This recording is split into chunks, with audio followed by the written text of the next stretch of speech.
The night air outside the Al Zahra Palace restaurant shimmered with the heat of Dubai's desert evening.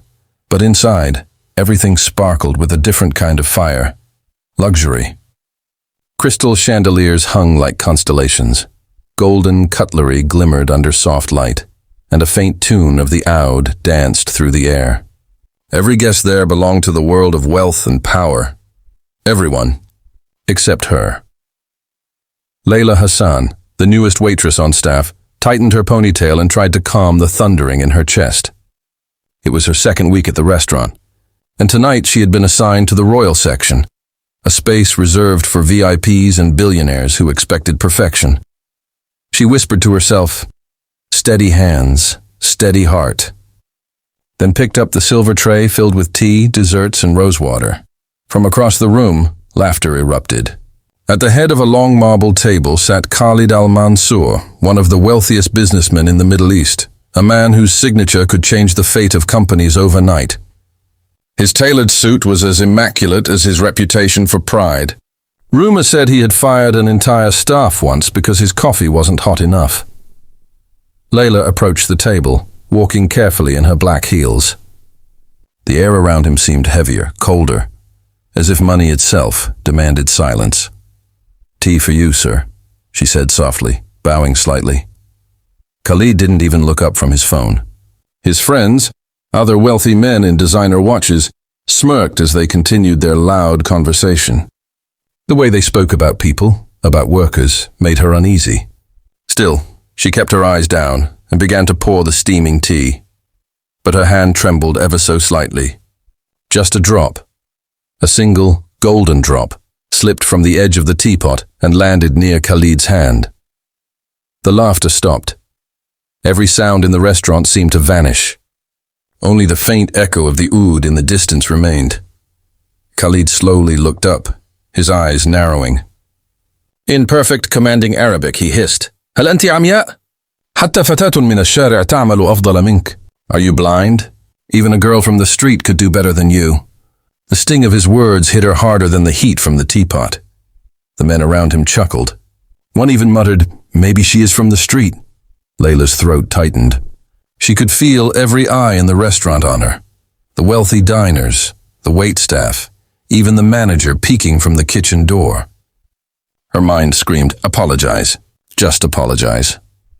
I'm sorry, sir," she whispered, her voice trembling. "It was an accident." Khalid leaned back in his chair, his face twisted in disdain. Switching to English, perhaps for the benefit of his Western guests, he said, "You shouldn't be serving food." "You should be begging for it!" Laughter exploded at the table. Her chest burned. Her vision blurred with tears she refused to let fall. Her father's words echoed in her memory. "Never let anyone steal your dignity. Layla, even if all they see is your uniform, you must remember who you are." She straightened.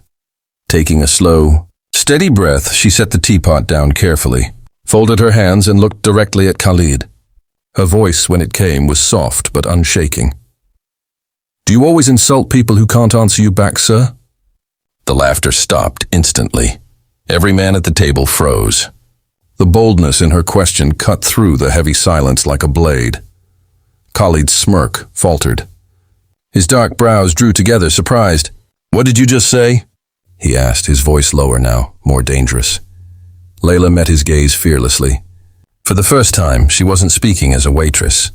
She was speaking as a woman defending her worth. She continued, this time switching to flawless Arabic, her tone clear and dignified. "سيدي, علمني أبي أن اللسان مرآة القلب, واليوم رأيت مرآتك بوضوح." Sir, my father taught me that the tongue is the mirror of the heart, and tonight I've seen yours clearly. Gasps spread across the table. One of the men muttered under his breath, "She speaks perfect Arabic." Layla wasn't done. Her voice grew firmer, louder now, filled with a quiet fire. "You said I'm blind. But perhaps, sir, it's you who cannot see that respect cannot be bought, and dignity doesn't bow to money." Her words hung in the air like thunder before a storm. Khalid's hand clenched around his cup. For a man who commanded empires, who crushed competitors with a single phone call, being challenged by a waitress, in front of his guests, was unthinkable. But he didn't speak. He couldn't. Something about her eyes, steady, fearless, yet filled with quiet sadness, silenced him completely. Layla picked up her tray slowly. "Enjoy your meal, sir," she said, bowing her head one last time before turning away. She walked back toward the kitchen, her knees trembling but her heart strangely light. Behind her, a storm of whispers filled the room. Some guests admired her courage. Others expected her to be fired within minutes. Khalid sat motionless, staring at the teacup before him. The reflection in the golden liquid showed not his wealth, not his power, but the face of a man who had just been confronted by the truth. His friend leaned over. "Are you going to let her talk to you like that?" he asked in disbelief.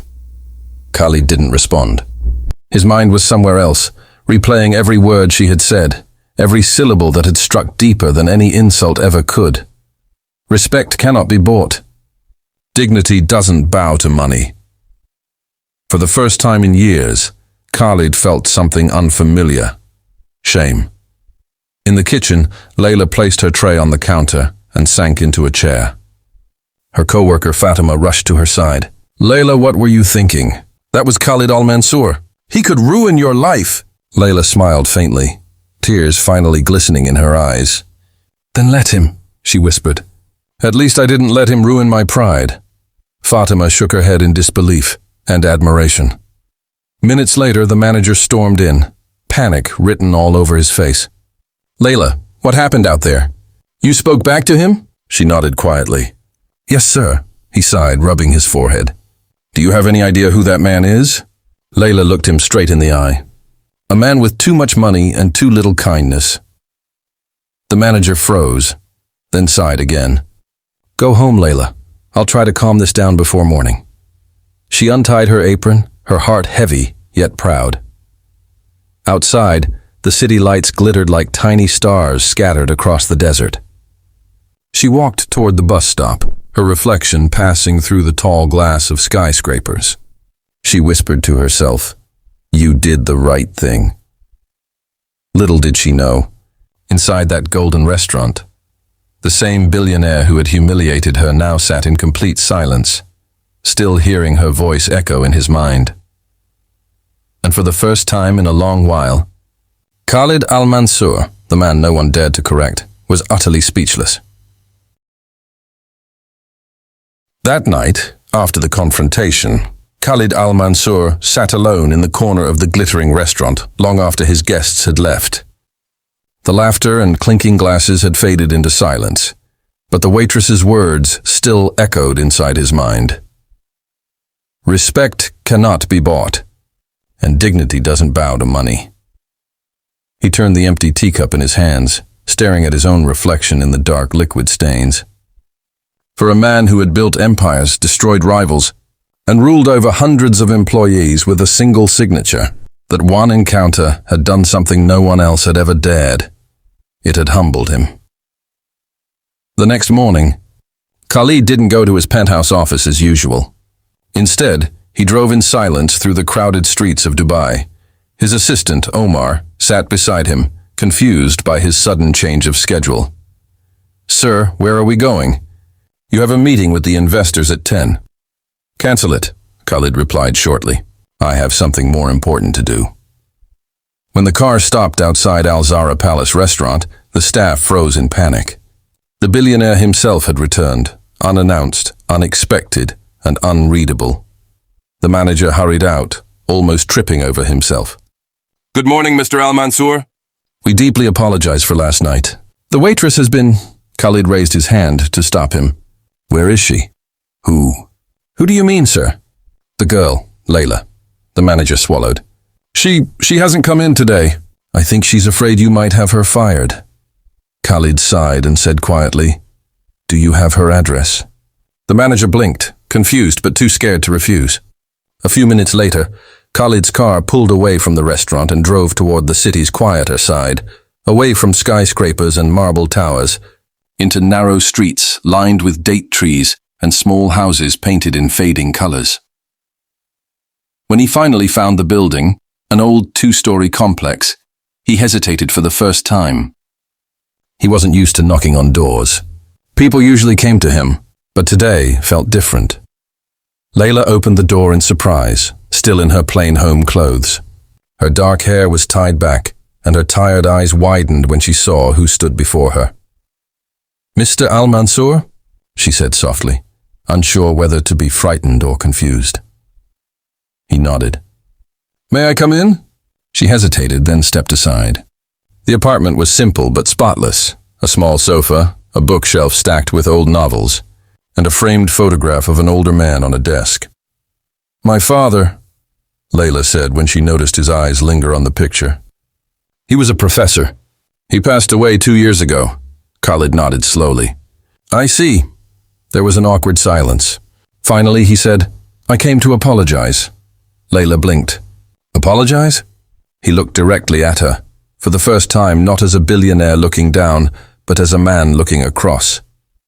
"What I said last night was cruel. You didn't deserve that." Layla crossed her arms gently. "Most people in your position wouldn't even remember it by morning." He gave a faint, humorless smile. "That's the problem.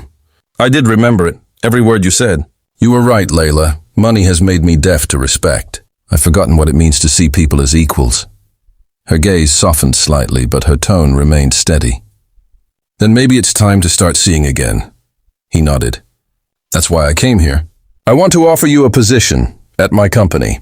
You're educated, you speak Arabic better than most executives I know, and you have something many of them lack: courage." Layla was stunned. "You want me to work for you? After everything?" "Yes," he said simply. "You reminded me that real strength doesn't come from power. It comes from truth. And people like you, they're the truth I've been missing." She looked down for a moment, her fingers brushing the frame of her father's picture. "I don't know if I can trust this offer," she admitted quietly. "Sometimes powerful men give gifts they expect to control." Khalid smiled faintly. "Then think of it not as a gift, but as a challenge. Work for me, and prove to me that decency can survive in my world. I need someone like you to remind me of it." There was a long pause. Finally, she nodded. "All right, I'll try." Weeks later, Layla's first day at Al-Mansour Holdings felt like stepping into another universe. The glass skyscraper glittered like ice against the sky.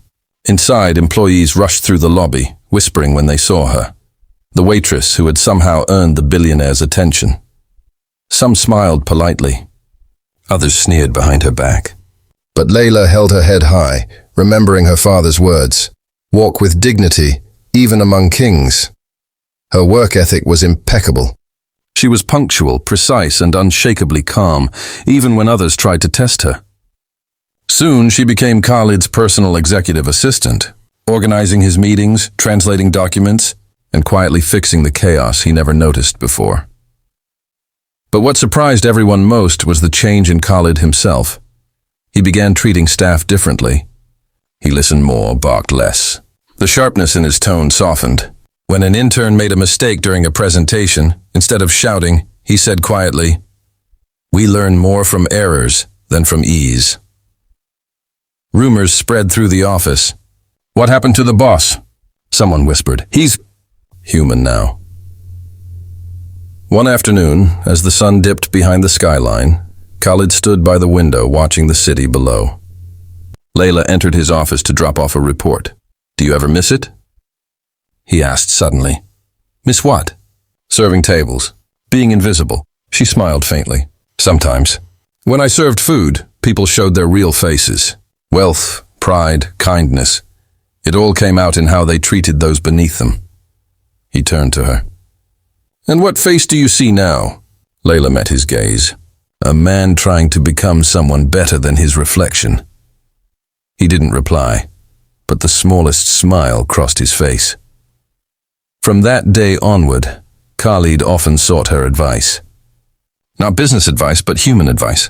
When he was about to close a deal that would leave hundreds of workers jobless, she asked quietly, "And what will you tell their children?"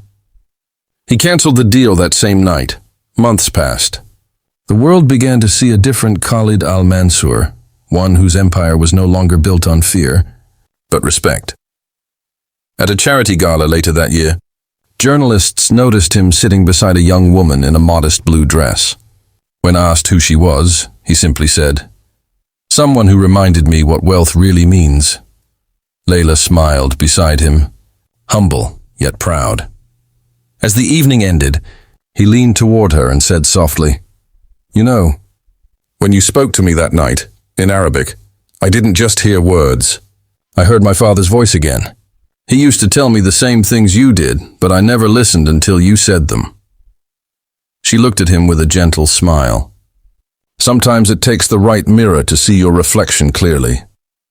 He nodded, eyes glinting under the chandeliers. "And you, Layla, you were that mirror." Years later, people would still tell the story of the billionaire who humiliated a waitress and ended up learning the greatest lesson of his life. Not from wealth, not from power, but from a girl who refused to bow when the world told her to kneel.